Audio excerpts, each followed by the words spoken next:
Guys, I know it's been a minute since I posted an update on this car, but I wanted to run through the undercarriage and show you all what's been done. I've actually driven the car a few days, put a few miles on it, and so I wanted to run through and show you all what I got put back together, updated, replaced, reused, all that stuff. I'll try not to make it too long here, but I'll run through it real quick.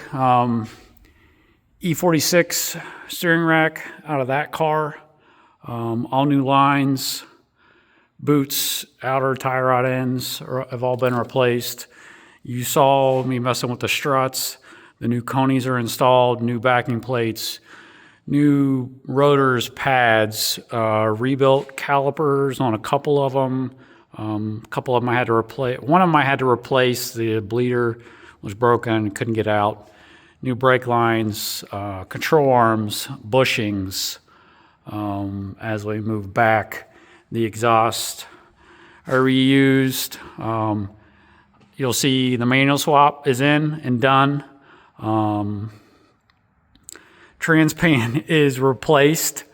I don't think I shared that the last time, but these bolts were seized in the old one, and I basically had to pry bar the oil pan out of the car.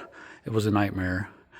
Fortunately, my buddy Charlie had an oil pan, so we got that swapped out. Like I say, I mentioned that the parts car, we got all the manual swap stuff out of, so the clutch was in good shape, flywheel was in good shape, so we reused that. Got a new throttle bearing. We ran new lines inside the car, out to here. New hard line. As we move back, reused the parts car, drive shaft, installed a new center bearing. Midsection is reused. You may or may not have seen new brake lines, new fuel lines, filter. I still need to make a cover for this. There's a cover that goes there, but the one I had was all rotted out. I don't think you've seen all this. Has been painted after we got it all cleaned up.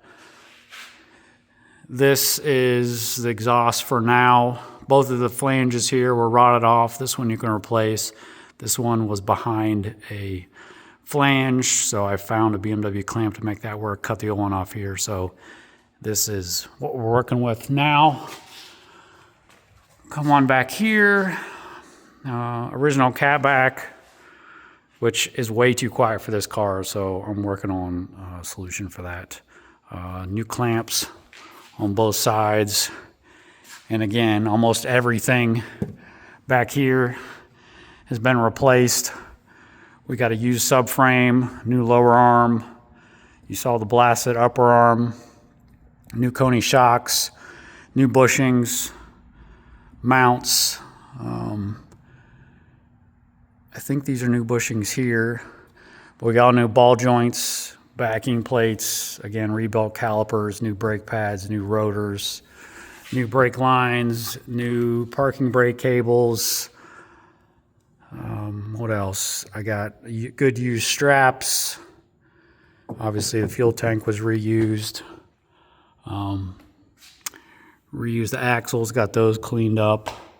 Just a ton of, I know it doesn't look like a whole lot, but like just nonstop little things. You know, I had to bend this little line here, clean up all the hardware, new wheel bearings, you know, in all four corners. H&R Sport springs all the way around. They're a little low in the rear, so I'm going to probably do a thicker pad. There's some BMW ones, and they even make aftermarket ones. So I deleted the hole for the vent. That was kind of rotted out, so I welded in a plate there and covered it up with seam seal. Yeah, a lot of corrosion back through here that I cleaned up and painted. I don't remember where we were as far as the lift points. If you saw, I cut all those out, or didn't see, I didn't cut all of them out. I cut both front ones out. I think this one was cut out. Got those all cleaned up. You saw where this, before I got it, I think maybe it was seam sealed, but it's all been sprayed and turned out pretty nice. So I'm real happy with the underside. Got the rocker covers back on. Yeah, so I still want to do quite a bit of stuff on the outside of the car, but let me get it down and I'll show you a little bit more. I haven't really done anything in the engine bay. You can see it's still dirty and crusty. I did install the Dynon intake that I got off the parts car with a new air filter that I got from Dynon. It was actually less expensive than any of the aftermarket Can-Ins. So that worked out. But the only thing, it still needs a valve cover gasket. It's puking. I put new belts on the car. It might need an alternator. It's got a weird whirring noise. I thought it was the power steering pump, but I'm not really convinced it's that either. Did an oil change a long time ago. I put a new boot in it. I did have this out when I bled the brakes. They were kind of not spongy, but the pedal feel was wrong. So I've read some guys bleeding the ABS pump, so I did that. That seemed to help some. I still don't love the way the pedal feels, but I may bleed the brakes again. So yeah, that's where we're at. I haven't really done much else with the outside of the car other than clean it up a little bit. It needs a detail real bad. The paint is got a lot of contaminants on it. I did install a new windshield cowl. It was, you've seen there, they all come apart. So I got 2 new pieces from BMW for that. Unfortunately, when I took the cowl off, there was a lot of corrosion from the rectangular holes where the clips fit through. So it really needs a windshield pull out to clean up, but maybe I'll insert a picture or two. But I did go through, clean it all up the best I could, sprayed some titanium and then some matte clear over that to try to mitigate more rust continuing. So, but anyway, like I say, I like how the car looks. I'm still looking for a hood for it since it has all that corrosion in it that I pointed out. I went through and replaced all the bulbs in the third brake light spoiler. I really would like that spoiler to go away. If I do find a hood for it and get that sprayed, I'm going to have somebody delete the spoiler. I prefer it with no spoiler on the back. So, yeah, I really want to go through this winter and clean up the paint. It presents fairly well, but it could be, I think it could be a lot nicer. As far as the interior goes, if you saw one of my other videos, I did seat bracket extensions to move this seat back. I did spend quite a bit of time going through, cleaning up the interior. I know it's dark in here.